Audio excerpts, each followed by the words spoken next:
Well, check it out, y'all. We got what you need. We're all living in apartments, condos, vans. Well, dude, even you can have a studio in a box. Yes, we can help you with that right here at Blind Knowledge. We work on your budget and we figure out your measurements. We'll get you the best sound for the best price. Let me know, 877-237-1143 or at blindknowledge.com. Yep. Specters all around me, living in stark, blazing the dark. One by one, pictures gather round me. Where those moonflowers used to lost no more. Specters gather round here, living in stark, blazing the dark. Night by night, stare into the black where moonflowers used to grow. Welcome to Paranormal, the New Normal once again. I am your host, Jeremy, as always, trying to make the world seem a little more normal. Are we going to do that today? Well, actually, kind of, I guess. I mean, in a way, but more to come on that. I'll explain my logic at the end. But I am joined, as always, by another wonderful guest in the world of the paranormal. And she's actually a kind of a new entry into the world of the paranormal in a way.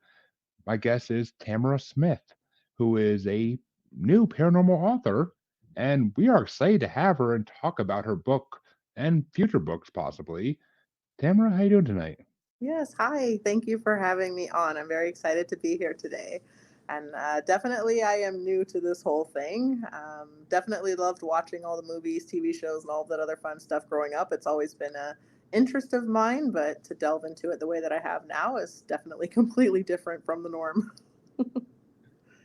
Yes, you have done something I've only dreamed about in my wildest of dreams because I know I never could freaking do it. But okay, I take that back. I can do it, but I don't have the time to do it. I don't think. I don't know. It just doesn't seem to work out. Can't say I've really tried, but I've always wanted to do what you do. And well, for all you folks out there saying, "Well, what the hell does she do?" Tell us already. Yes, Yes. yes. So, yeah, it's a little bit of a weird story. So it's funny that you say in your wildest dreams because this whole thing actually did start as a dream. So I actually am a payroll manager, which is very shocking to most people when they find that out that I have written a paranormal book in the werewolf realm. It's probably the most shocking thing to have those two things put together. But my daughter, all the time, she kept me up when I was on maternity leave. She wouldn't fall asleep. And of course, then when she finally did fall asleep, I couldn't sleep. So I got stuck reading a lot of these paranormal stories. And I've always been more intrigued with the werewolf vampire kind of genre of the paranormal. And one night, I guess it all kind of trickled in with that lack of sleep. When I finally did fall asleep, I had the wildest dream. It felt like I was watching a movie. I could see and visualize everything, the scenes, what was happening. I woke up, I explained it to my better half right away. I'm like, oh my gosh, it was so cool. This happened and that happened and blah, blah, blah, blah, blah, blah, blah, blah. And he's like, whoa, whoa, whoa, whoa, whoa. Like, stop telling me about it. Go write it down. He's like, I'll watch the kids. And of course, like, I'm on mat leave. I got two young kids. One's a couple months old. The other one was 3. I'm like, wait, you're going to watch the two kids and I'm going to go off in a little corner somewhere with the door closed and you're going to leave me alone. You're going to watch them and I'm going to do my thing. For sure. I was like, that sounds like a good deal. Like, I'll take it. I had no idea by the end of this that I would have an actual published book and I would finish it. I thought I'd just get at least like a couple of days break and then I would give up completely and go back to being a mom and doing the things that I needed to do. And, he just kept watching them and I kept typing and eventually I had a finished product and it was quite the accomplishment to get that done. It sounds. I mean, that story alone is just. I mean, well, that one to have a husband not do that.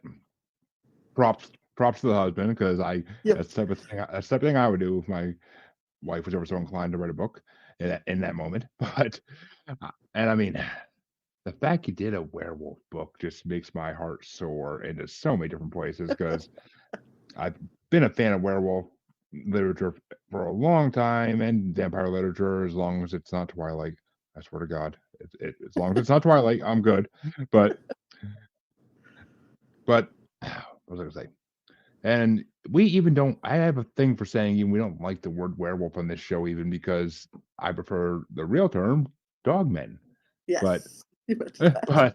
but so before this, were you ever really into like the paranormal at all? Like, did you? I mean, I know you said you watched some of the movies and whatnot, Oh, but did you I've ever? watched all of them. So my dad always liked watching Silver Bullet and stuff like that. So grew up watching that kind of stuff. But Classic. I was into like all the crazy like teeny bopper stuff, Buffy, Angel, Supernatural, like Grimm. I watched all of those kind of things. All the movies, the Blades and the Underworlds and like all of those type of things. Like I just have always been intrigued by all of that kind of stuff, even the really cheesy ones, the gory ones. Like I'm all in. Just totally watching more so that side of it. So, but with watching all these, did you ever actually look into your like if there's any like Bigfoot sightings or dogman sightings in your area, or like did you ever actually try to? Did it ever actually get you into like the more cryptid side of things, where you were actually like online, like, okay, where's Bigfoot been seen around here? I haven't gone that far into it, but I do know. So right now I am residing in Vancouver, British Columbia. So we do have like the Wendigo and that kind of stuff going on over here is Ooh. what the sightings that they talk about and stuff. I haven't gone out and been like, ooh, let me go find them. Like I said, I've got 2 kids and I don't have time for that kind of stuff. Oh, I get that. I 100% get that. So trust me, trust me, I get that. So, I mean, when I love that you brought up the Wendigo though, and the fact, okay, Vancouver, I know that area is 100% Wendigo territory. We might get into that in a little bit. We might, but so tell my audience what is a brief synopsis of your book without giving away spoilers. Yeah, you know what? I do give away some spoilers. So on my website, I do have chapters 1 and 2 that I actually recorded and read out to people. And there is a big spoiler in chapter 2. Essentially, there's a young girl, early 20s. She's, just trying to live the simple life. She doesn't want anything extravagant. She's working a summer job as a waitress outside of her school, university, that kind of stuff. She's met the perfect guy, fiance, ready to get married. She's got a group of friends. Everything is lovely. And she ends up going out on a night on the town with her friends for one last shindig because she hasn't really spent much time with them, only to find out that her significant other is there with another woman. I will leave how she finds that out to the imagination and to you guys, but that is kind of the spoiler that does come out of the very early on, which kind of sets her spiraling. And she goes through this whole thing of deciding, what am I going to do? Like, I can't believe this. My whole life is falling apart. I had this plan of like my picket fence and all this stuff. And now what? And one of her friends just tells her, you know what? The only way to get over is to get even. And she's like, what? That's not, I'm not like that. She's like, yeah, you should do it. So long story short, she ends up deciding she's going to have a one night stand and just happens to pick an alpha of a werewolf pack to be the person who she has this one night stand with. And unbeknownst to her, he turns out to be her true mate from the moon goddess. And they go down a whole realm of figuring out hidden secrets and things like that. And he tries to woo her over while in the midst of his own war with another alpha, trying to protect her, gain more power, that kind of stuff. So yeah, it kind of unfolds from a bunch of different avenues. Right. I like it. I like the sound of it so far. I actually I'm gonna have to read this now. I'm gonna have to read it because I see.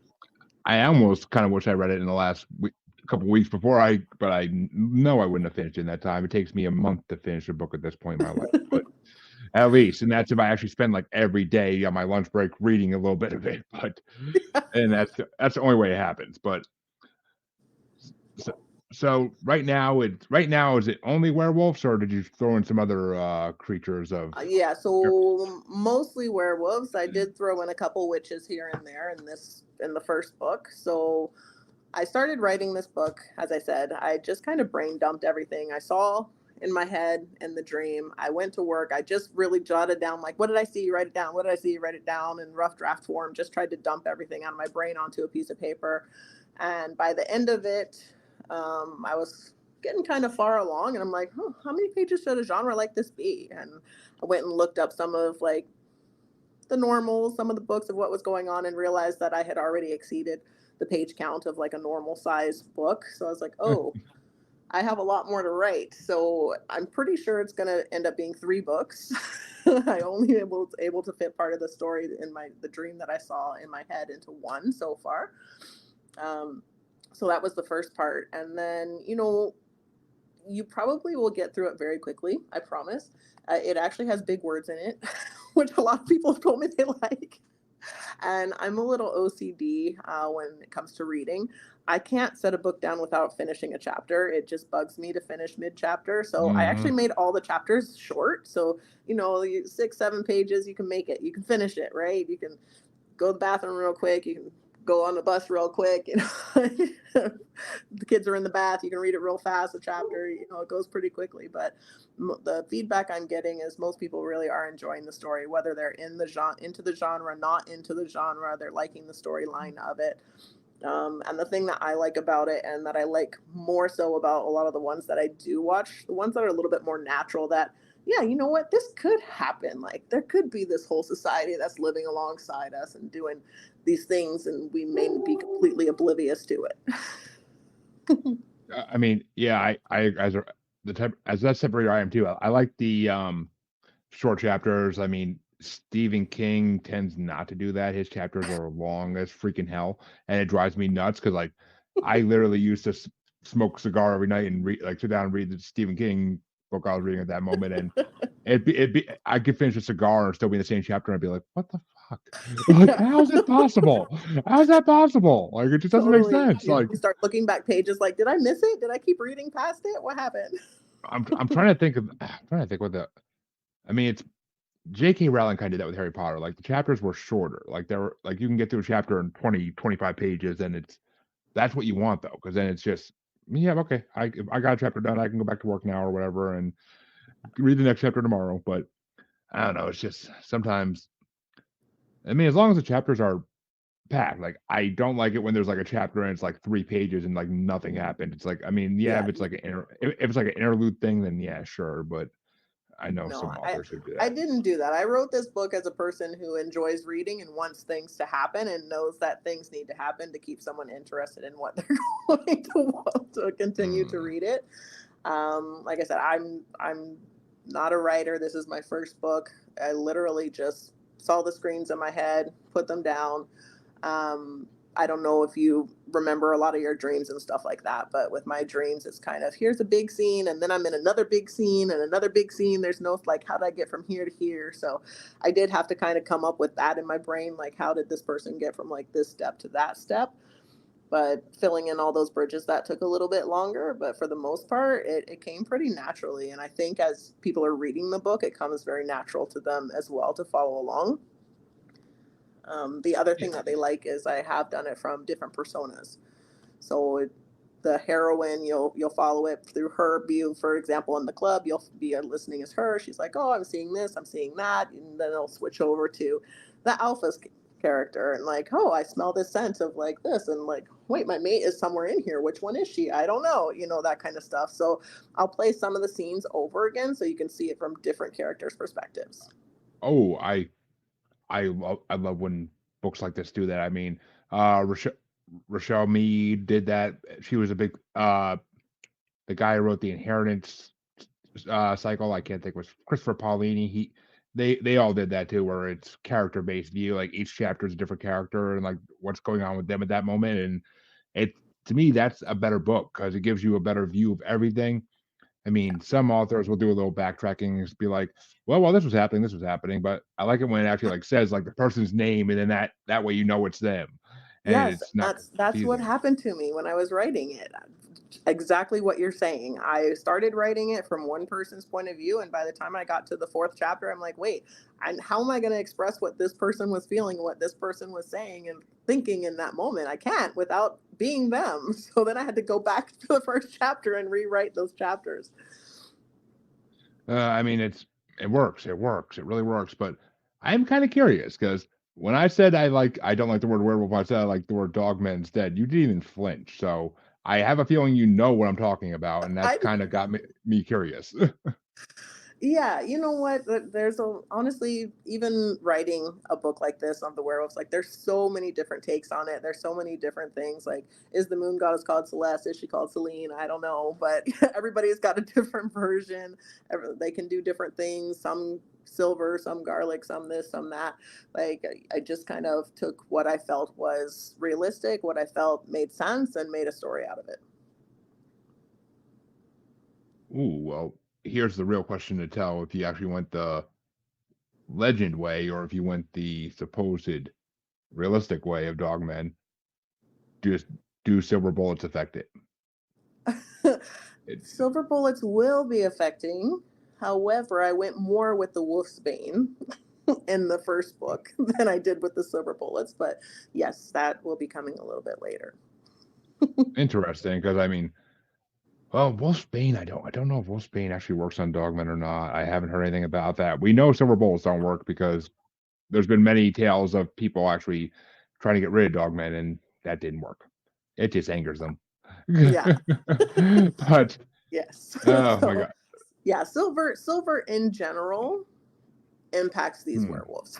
All right, yeah. You don't gotta give too much away, but all right. So you went more the classic legend of the werewolf type way. That's because in the paranormal world, most of us believe that dogmen have been around since the beginning of time, just like our big hairy friend Bigfoot.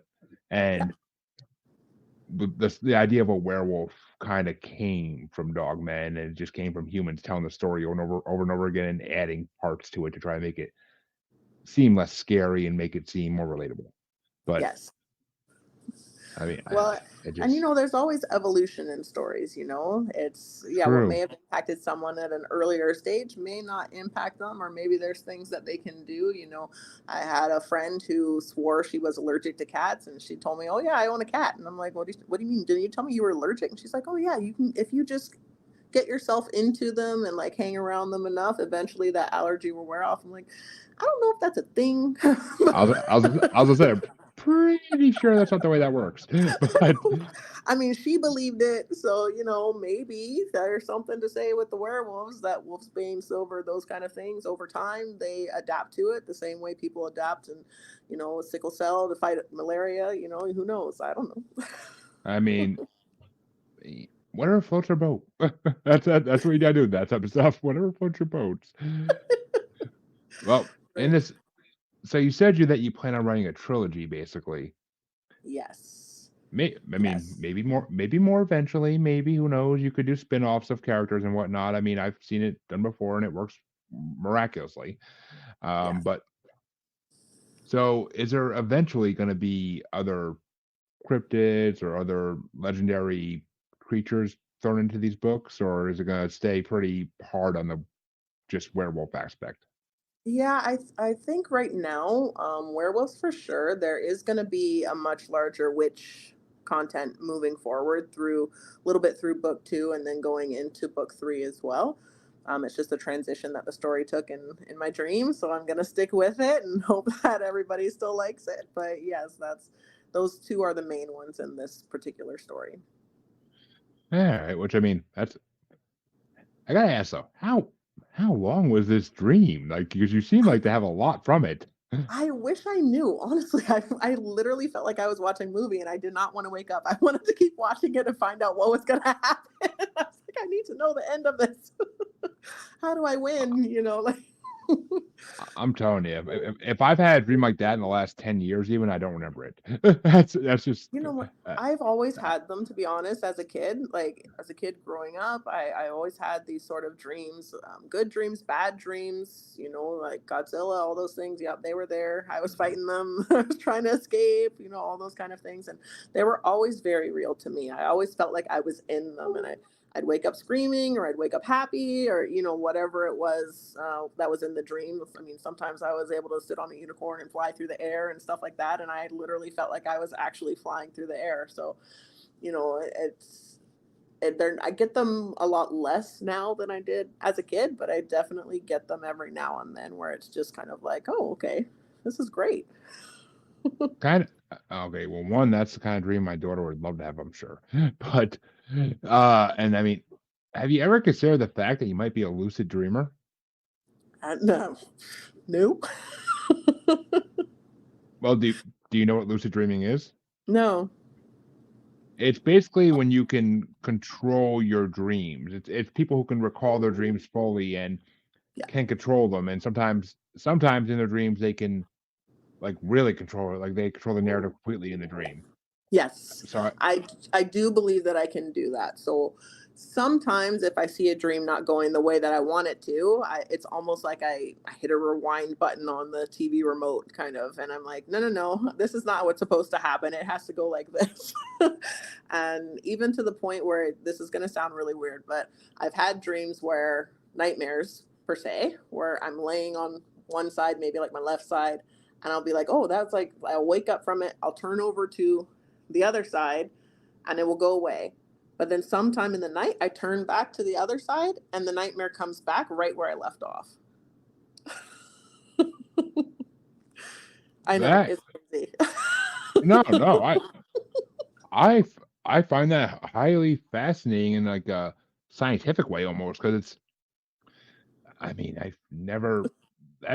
That's like being a dream tuner while you're sleeping. Like you're the antenna. It doesn't I mean, fully make sense. it's it's great if you're in a good dream. It's not so great if you're in a bad dream.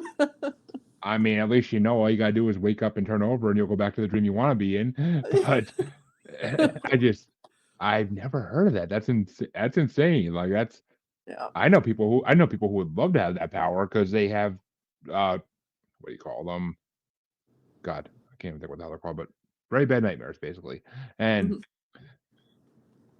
well, I can't think of that name, but sleep terrors, sleep terrors. Yeah, that's what it is. But night Yes. terrors, night terrors, night terrors. Yeah, night Freaking can't terrors. think of that Yeah, shit. my son has night terrors. It's fun. I'm guessing it's a genetic thing because I'm guessing he could probably eventually learn to do what you do. That'd be I'm my won- guess. I'm wondering if he's going to have the dreams that I have, because I definitely have seen some of the signs. He's still a little too young for me to tell, but I definitely Yeah. can see some of when he's waking up and the screaming that he's doing, that it's so real to him, and then he realizes that, wait, no, something else is here. Like, I didn't know really what was happening when I was a kid. Well, and I only ask this because it usually is involved with lucid dreaming to some degree. Have you ever had sleep paralysis where you wake up and like you can't move, but it sometimes looks like there's a shadowy, demony figure like staring at you? No, no. I've Okay. only had one time that I've ever woken up in my life, and it literally was because I went too hard at the gym. That hasn't happened anytime recently, but way back when I was like healthy and doing what I should be doing before kids, I had woken up and I couldn't move my body. I couldn't lift my arms, couldn't lift my legs. I was just like, yep, this is a stay at home day. I can't get up, but I know it was definitely overexertion at that point. Haven't Uh, had that otherwise. yeah, that's a little different. Sleep paralysis is a whole nother thing that people suffer from, and some people are terrified of it because it makes it look like there's some kind of demony shadow figure in your room when you wake up, and it's terrifying from what I've been told. But Yeah. luckily, I No. never had it happen. Yes. Thank goodness. I don't want that. Yeah, I mean, it's usually lucid dreaming and that go hand in hand. So that's why I was kind of curious. But I don't know. I mean, you would be you'd be an interesting case for paranormal research to try to figure that out. But I don't even know how they would go about that. Really, I really don't. It's not my forte to do that type of research. But that's Yeah, I'm sure I'll be hooked up to a whole bunch of things. Oh, something's happening. well, It's true though, because even at work, I would get a lot of epiphany moments in the middle of the night and stuff like that too. Like I find that my brain is still subconsciously, I guess, active, where it's doing things, and like when I'm in a dream, like I said, if it's something that's bad or something that I don't like, I definitely can manipulate it sometimes. well, let me. So you said you used to read these books all the time when your kids would keep you up. Yes. Do you have any favorite authors of them or favorite series that stick out to Yeah, you? so I can't say I have like a favorite or anything like that. So, it's kind of, I'm embarrassed to admit this, but most of it was done on my phone through Facebook.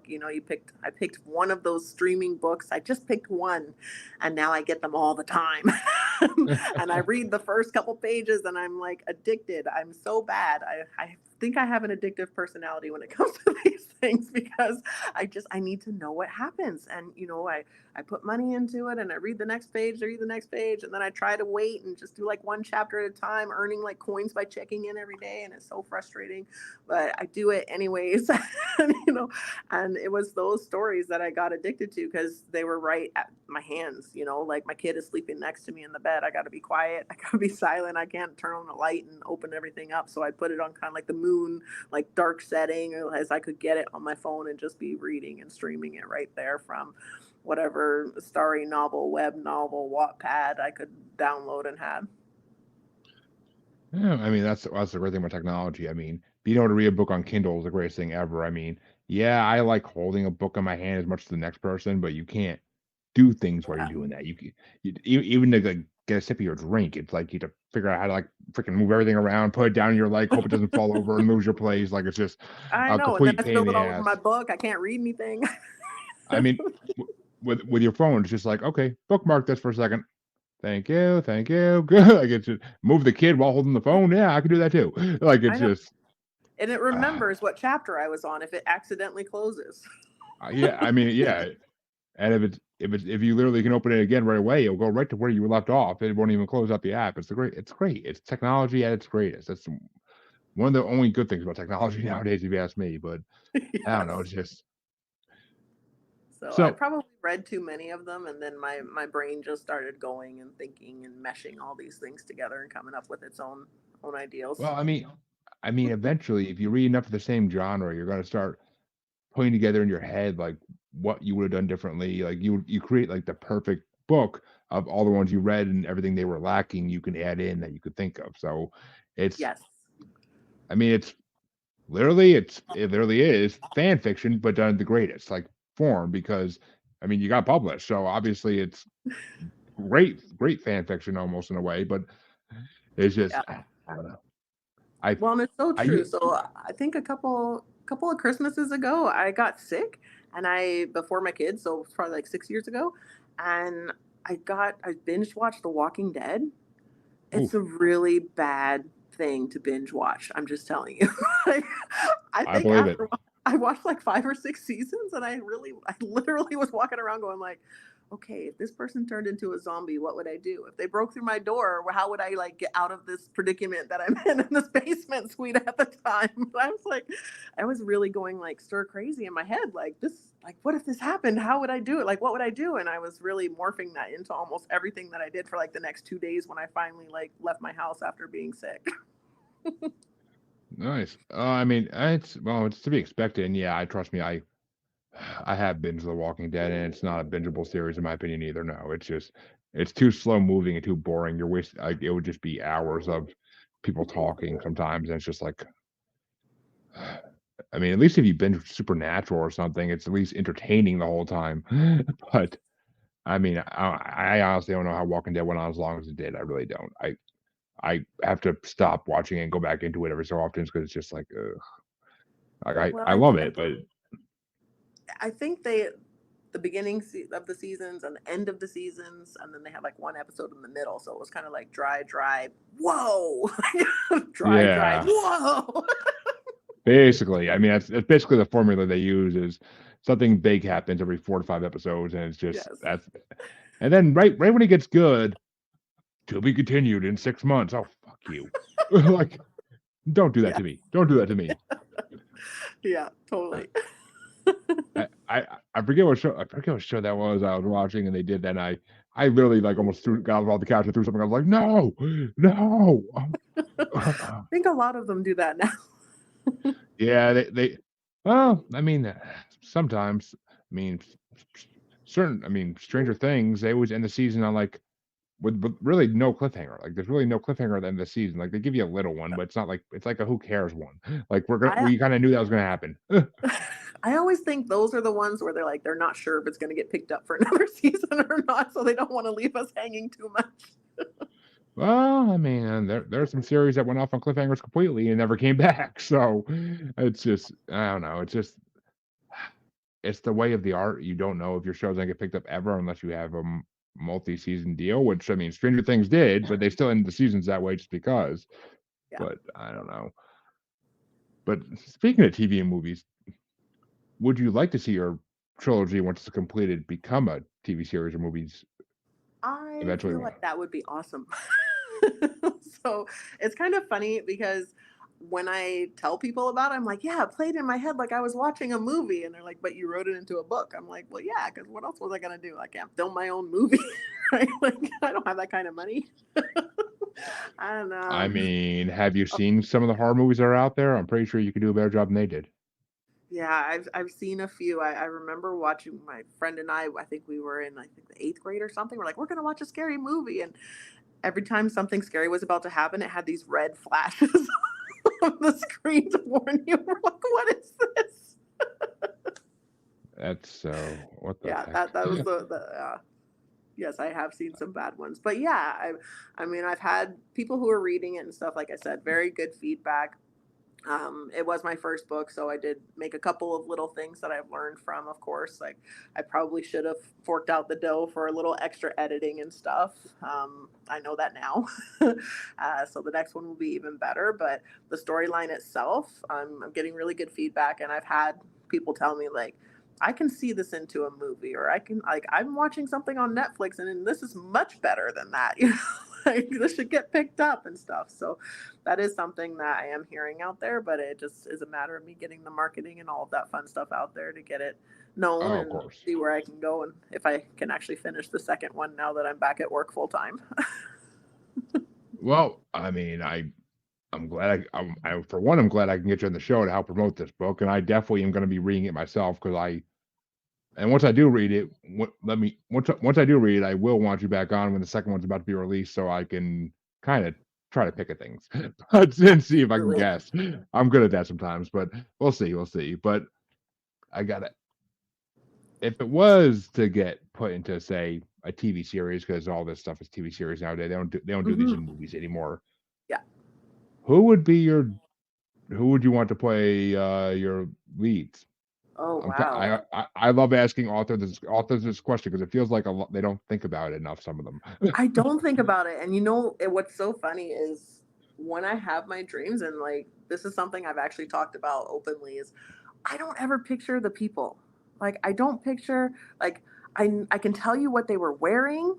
I can tell you sort of like how tall they were, but I can't ever see their faces or sort of what they look per se. They're just kind of almost like shadows to me. But I can tell you what they smelled like. I can tell you what they did. I can tell you what they thought. Like, I got all of that down. And it's kind of funny. Even with the book, you'll find when you're reading through, I didn't spend a lot of time. And for me, reading a book, I know people will not like this, but to me, it's waste of time describing what someone is going to look like because I want you to form that in your own head. I want you to make those characters your own. And I want you to feel what they're feeling and I want you to understand what they're feeling, but I want you to be able to picture yourself as one of the characters. I want you to be able to place yourself in them. So I kind of left it neutral and left it open for that specific reason to let anybody be able to kind of fit into a character in the book. See, I get 100% what you mean by that, but I kind of feel like there's books on both categories that were like some books you can do that, some books you just can't. Because Yeah. like Harry Potter series, yeah, I need to know what they look like down to the exact detail because that's what they look like. Like you could Yeah. never. I wouldn't want to have to picture like all those characters in my head because I can't. It's just it's a whole world. I mean, certain books, yes, that is great. I love that.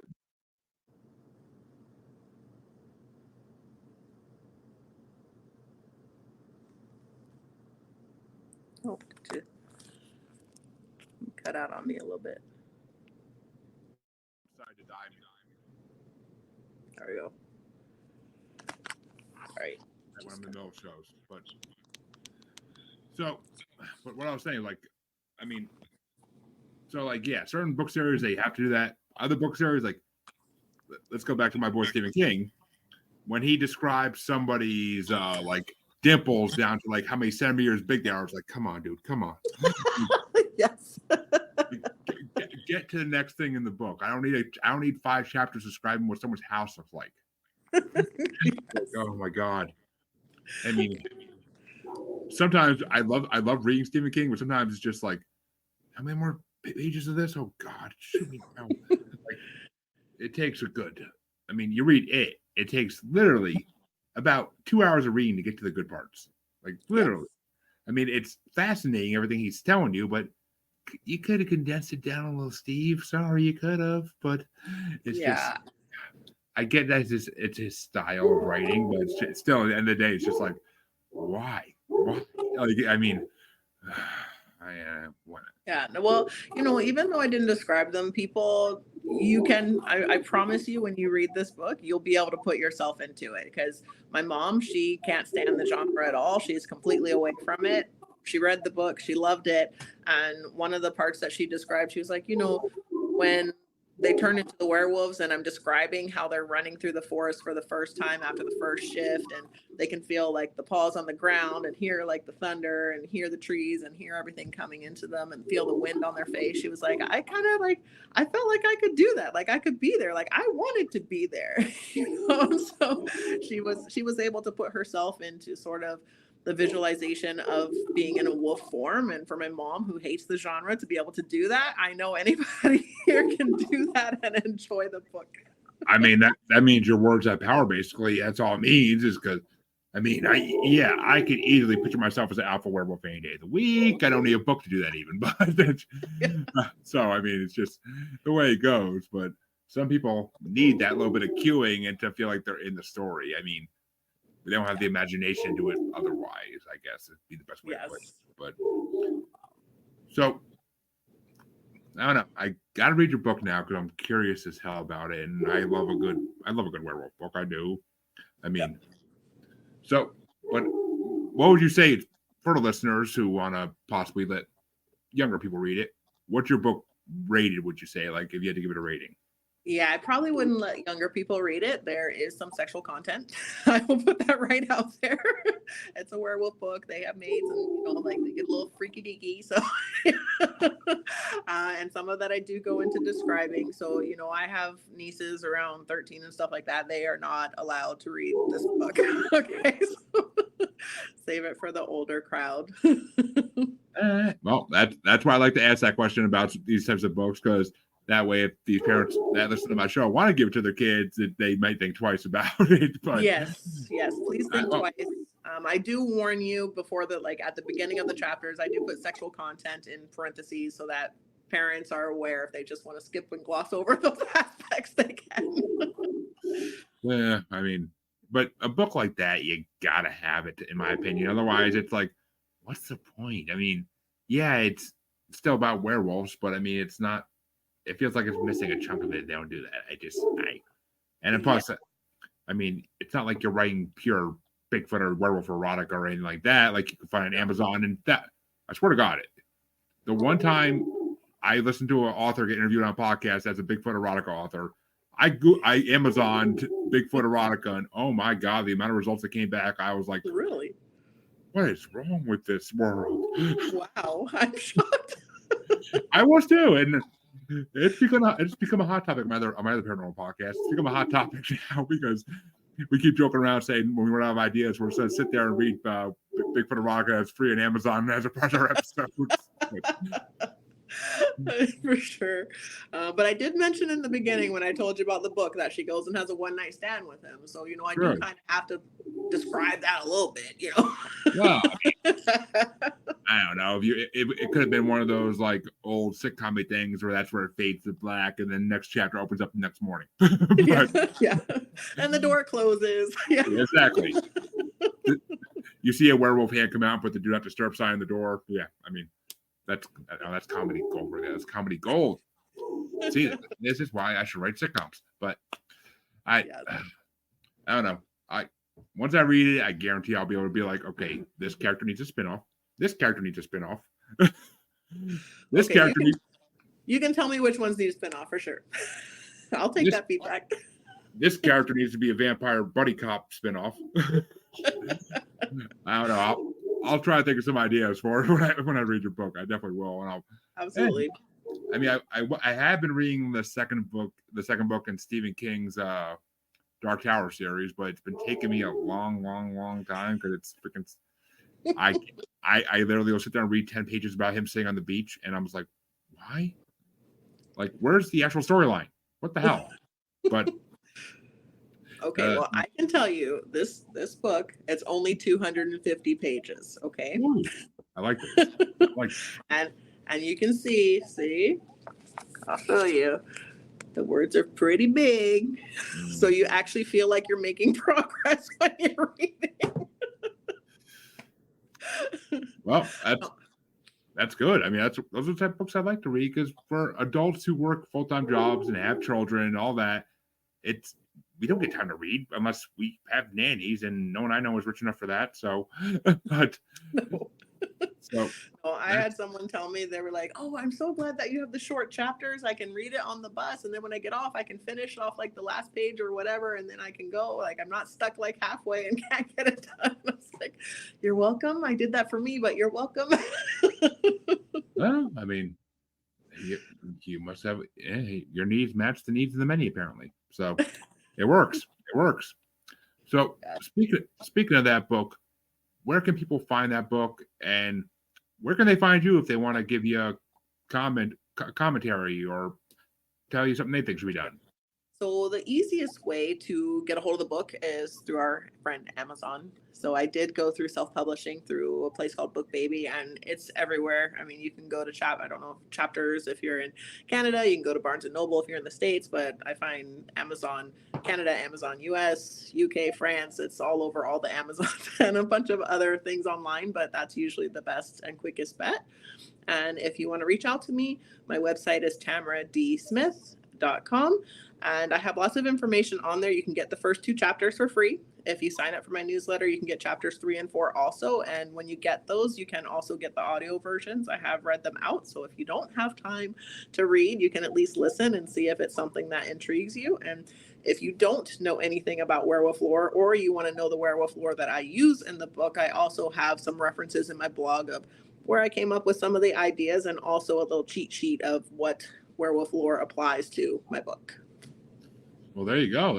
See, folks, she made it easy, and in a couple years when the trilogy's released, maybe there'll be a box set edition with a little mini book at the end, all about werewolf lore. There you go.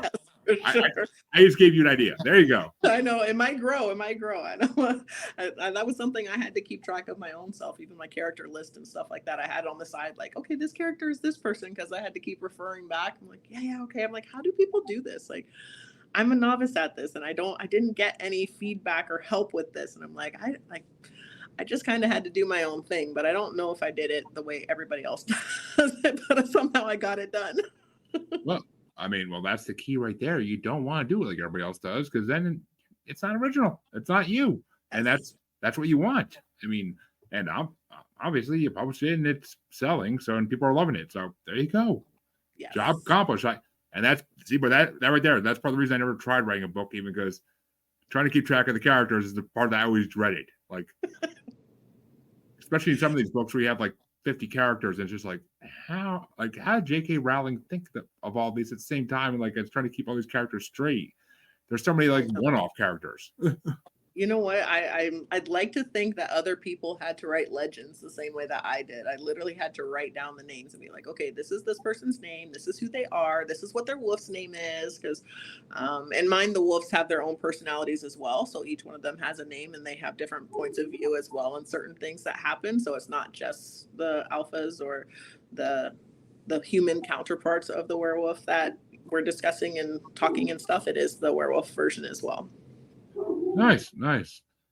Well, I will of course make sure to put your website as well as a link to the book in the description of the podcast when it releases. And I encourage my readers. You ain't reading me. I encourage my listeners and watchers, go check out the book. I mean, you could read the first 2 chapters for free on her site. I mean, you read 2 chapters, you like it, you buy the book. You don't like it, get some new taste. But that's the way I'll put it. But all my listeners and watchers, you know where you can find me. If you don't know, I hope a werewolf eats your cow. But check the outro, please. And Tamara, sorry, I fucking went back to the other one. Tamara, thank you for coming on the show. I really appreciate it. And I can't wait to read your book. And I'm telling you, when your second one's about to come out, I'm getting you back on the show to promote it. So thank you so much for having me, and I will absolutely be here when the second one comes out. I will let you I will gladly let you come back on. And until next time, listeners, I shall be back, I believe, Wednesday and Thursday this week with 2 more interviews. So come check those out and see you then. Have a good night. You can find me on Facebook as Jeremy Bryant, or you can find me as Uncensored, Unapologetic, and Untamed UQ Podcast Collective Facebook group. You can find me on Twitter and the Instagram as @JuggaloBastard, or should I say X now. And you can find me on TikTok as @JuggaloBastard Podcast. You can also find me on YouTube as Paranormal The New Normal. And you can also find me streaming on YouTube as Blind Knowledge Network, because all knowledge is blind until they admit Bigfoot exists.